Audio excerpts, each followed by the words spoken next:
Okay. Tonight we're going to be reading just 2 or 3 lines from the course. And you will find it on page 272 of the Sparkly Book, the very last line. For those in the other editions, it's in chapter 11, under the subheading, The Guide for Miracles, the end of the 4th paragraph. Before we begin, let's take a few moments to be quiet together.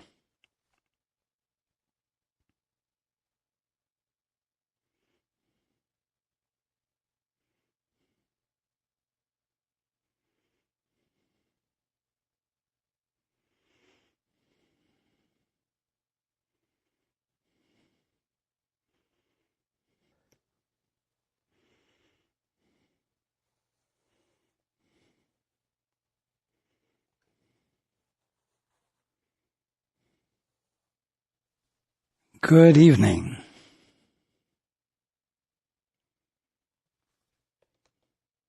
Or, since we have started so late, good morning.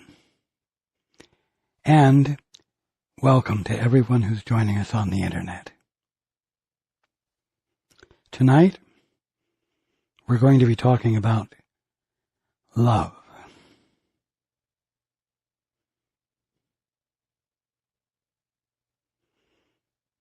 The Bible quotes me as saying, "As I have loved you, love one another."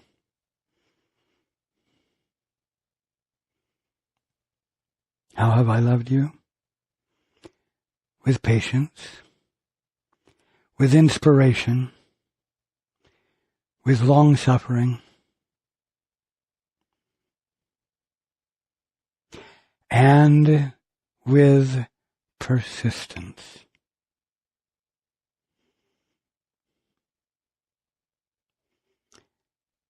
The other things, the first things I mentioned, are relatively easy to do, but the last one, the persistence, is the one most everyone gets hung up on and has the most difficulty with.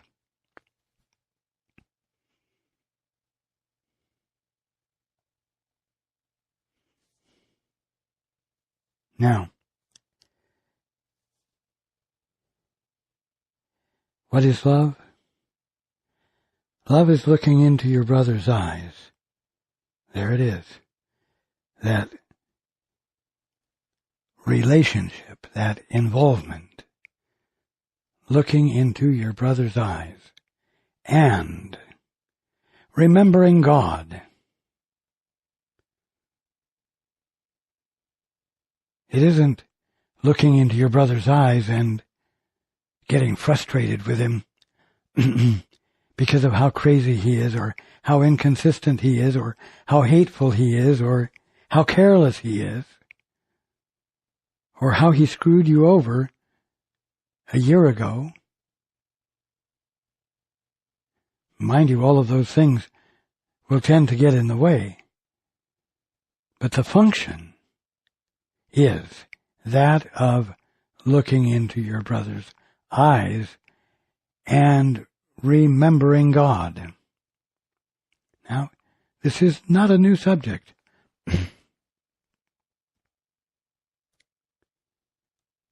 But the tendency to be distracted from this familiar subject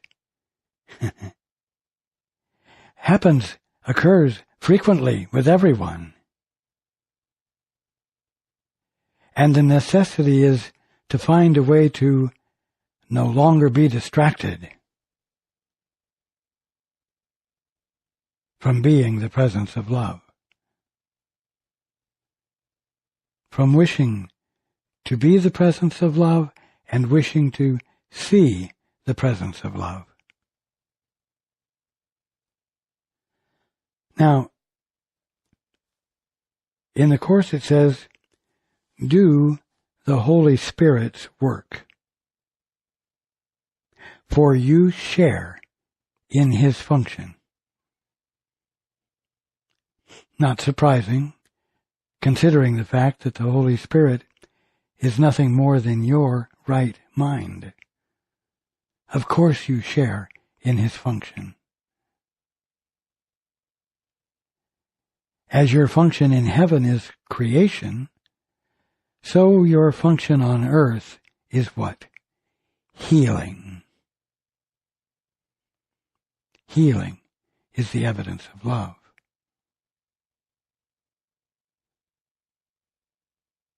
The evidence of looking into your brother's eyes and resolutely,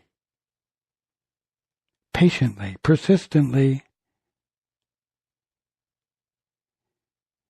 remembering God.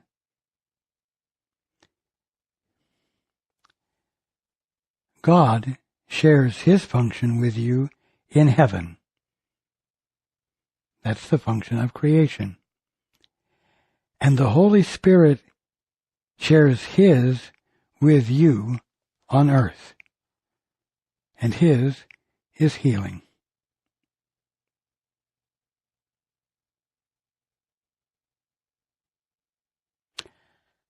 When you faithfully fulfill your function of remembering God when you look at your brother or sister, or any aspect of your world, your mind is whole, healed, and that wholeness blesses you and your brother together.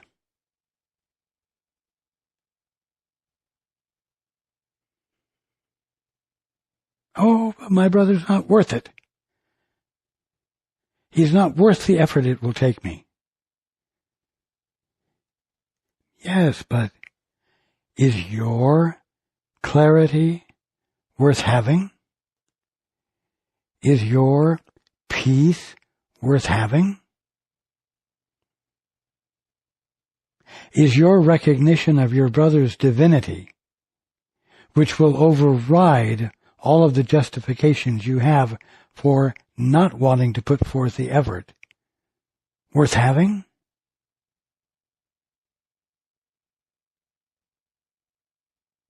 I realize that sounds sort of selfish.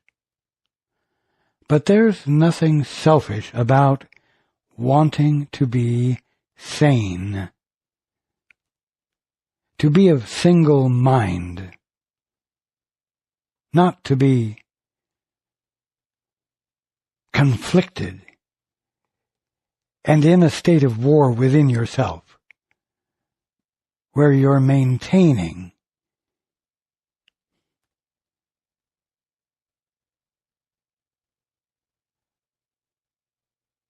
that which cannot possibly heal you or your brother.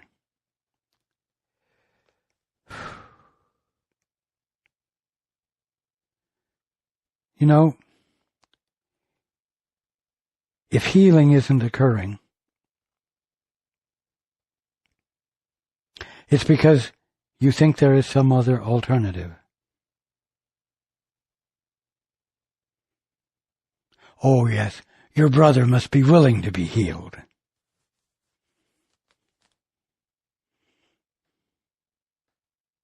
What's the old joke? How many psychiatrists does it take to change a light bulb?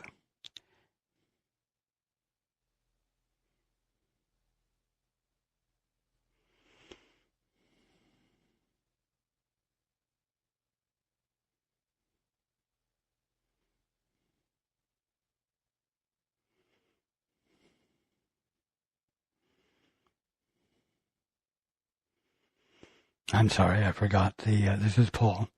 I lost the track there.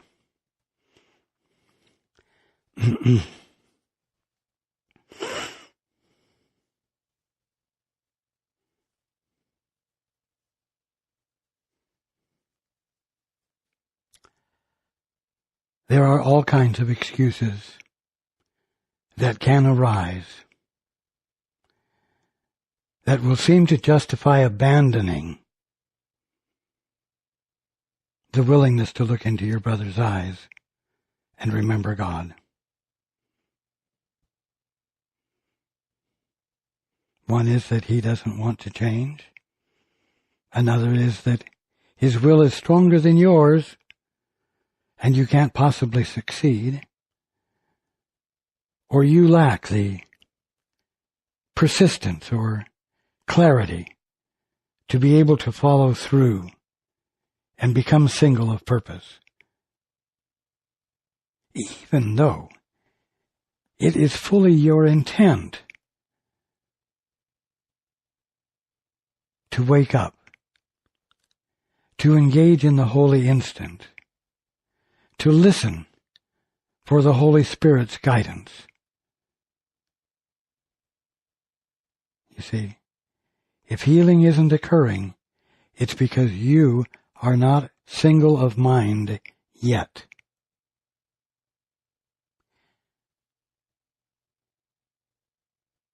Nothing else will heal but love. Any other means you try to employ to correct a situation that calls for correction will not heal. You can try being kind, you can try being nice, you can try being loving, whatever the current definition of loving might be at any given moment.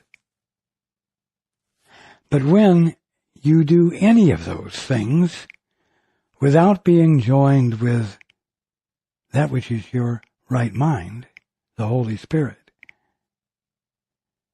will be nothing but a rehearsal of an act, devoid of the capital M meaning of being infilled with the Father's love, which has been revealed to you by the Holy Spirit, and which renders your behavior divinely meaningful and therefore healing. So, there is no alternative to persistence. Oh, but I've been loving, I've been asking the Holy Spirit over and over and over, and the situation has only gotten worse. I must be doing something wrong. In fact, most of the explanations you will come up with will be brought up by your ego and will be at your expense.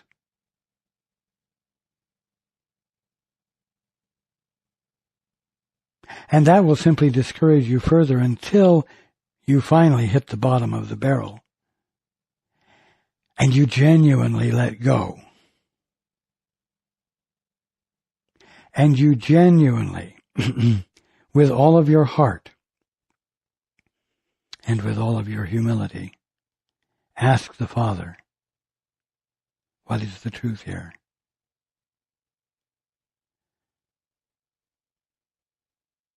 How can I see my brother as the Holy Son of God and not as what I've thought he was, not what I am convinced he is?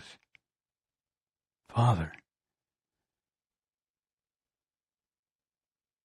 I acknowledge that my perspective is not healing and cannot be healing because I'm not joined with you. And I am going to join with you steadfastly, without interruption, because I no longer believe that there's any other alternative, viable or unviable, real or unreal.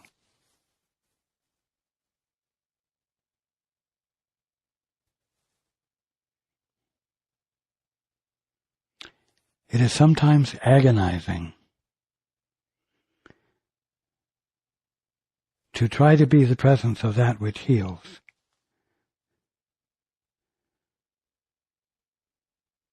And it makes you self-conscious, as I've said before, in a negative way.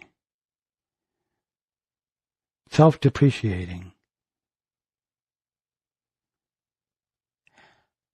But the necessity is to forget about yourself and give your attention to your brother, knowing, even if it's intellectual knowing, that right there where the bastard is a holy Son of God, who couldn't appear to be a bastard if God wasn't right there being what that brother truly is, in spite of what he thinks he is, and in spite of what you might believe he is. And you are going to stand with that with commitment. Patience is recognizable as love when nothing else is being employed, and no other options are being held behind your back, just in case loving doesn't work.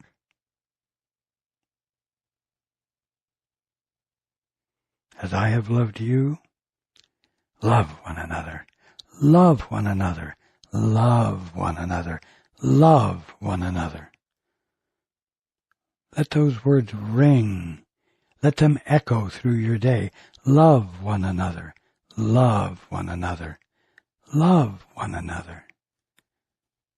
That's what you are here for. As your function in heaven is creation, so your function on earth is healing. Love one another.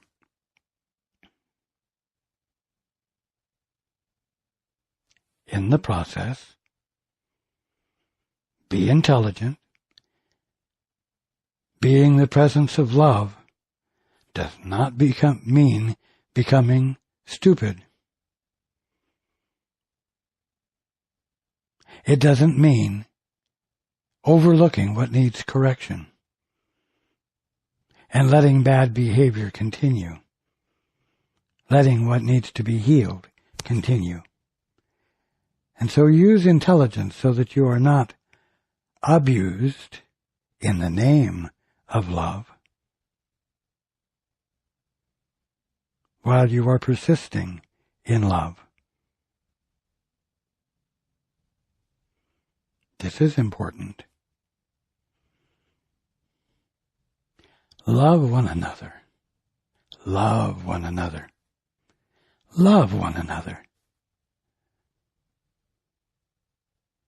Love one another enough not to allow what stands in the way of healing to persist, such as abuse or bad behavior. But remember this: when the love that you are being the expression of is rejected,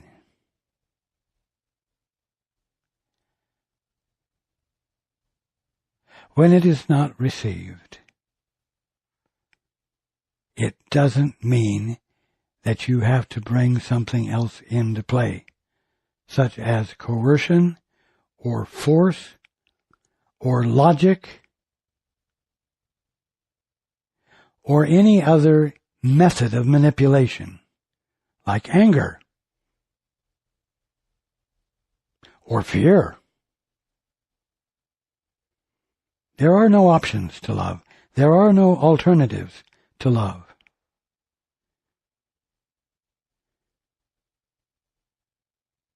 if you have allowed yourself to be used in the process of your extending love,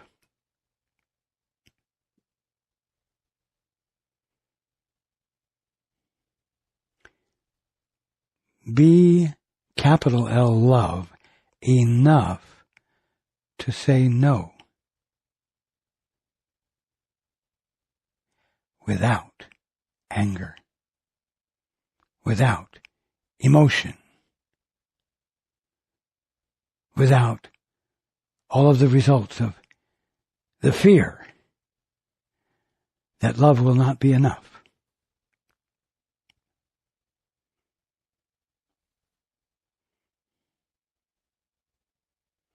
Sometimes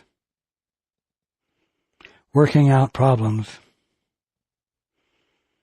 is very laborious.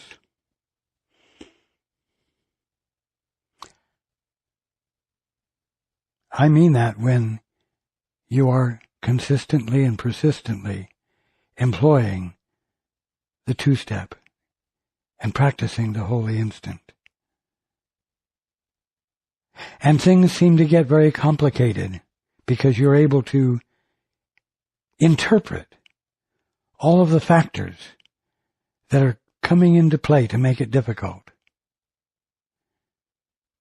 But here's the one factor that is the only factor making it difficult, and that is that you have been hoodwinked into believing that there's an alternative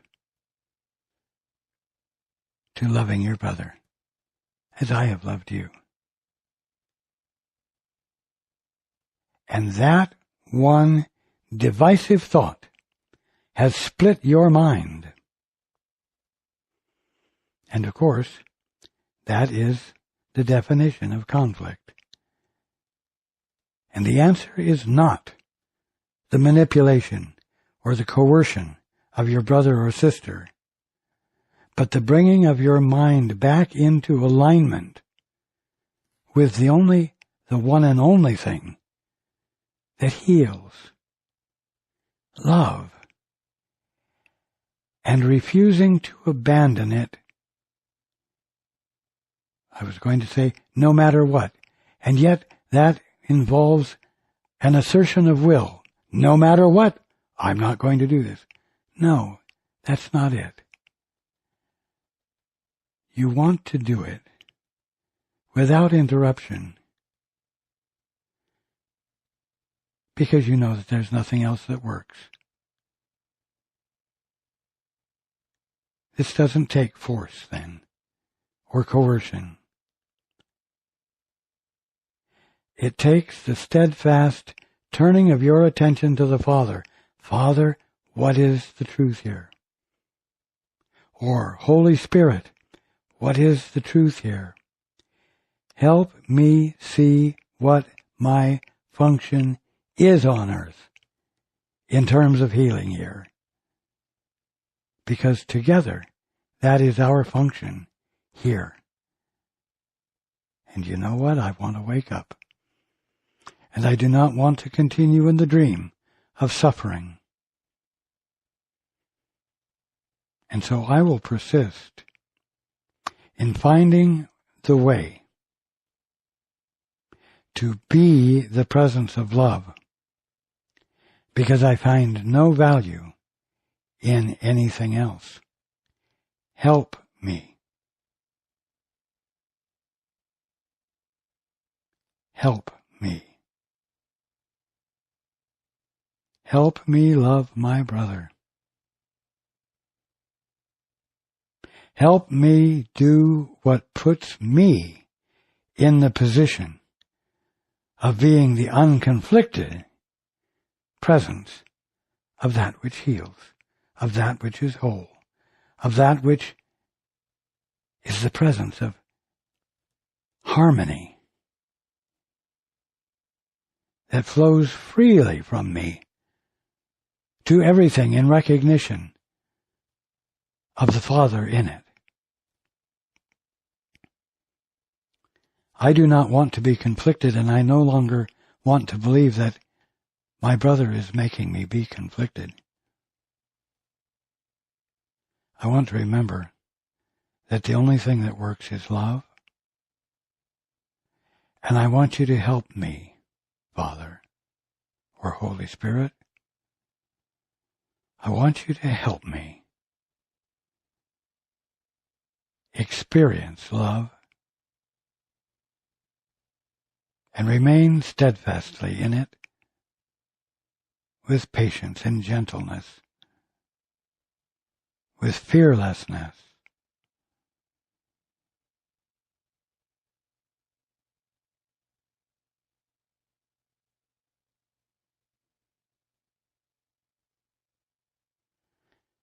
No matter how complicated things seem to get, no matter how many endless strings of spaghetti there seem to be, the answer is always simple.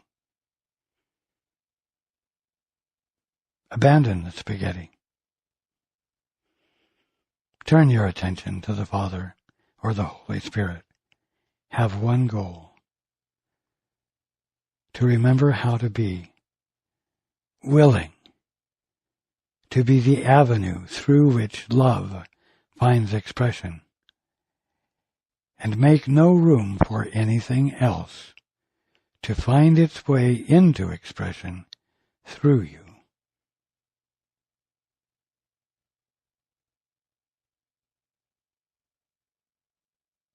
Love is the answer. And love is the royal way.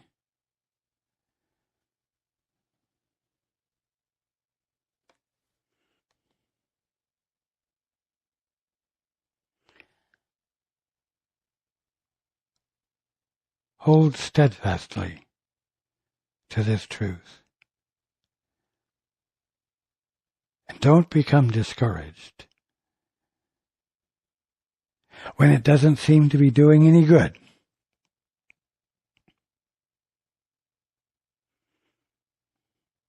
Because it's the only thing that does heal. Remember this, and you will not take any useless side trips away from the singular intent of finding God in your brother's eyes.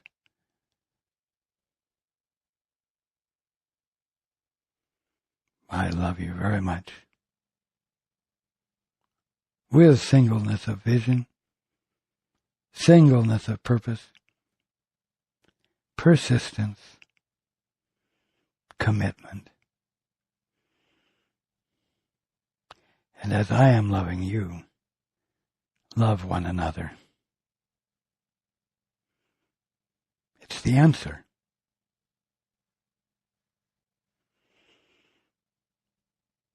I look forward to being with you next time.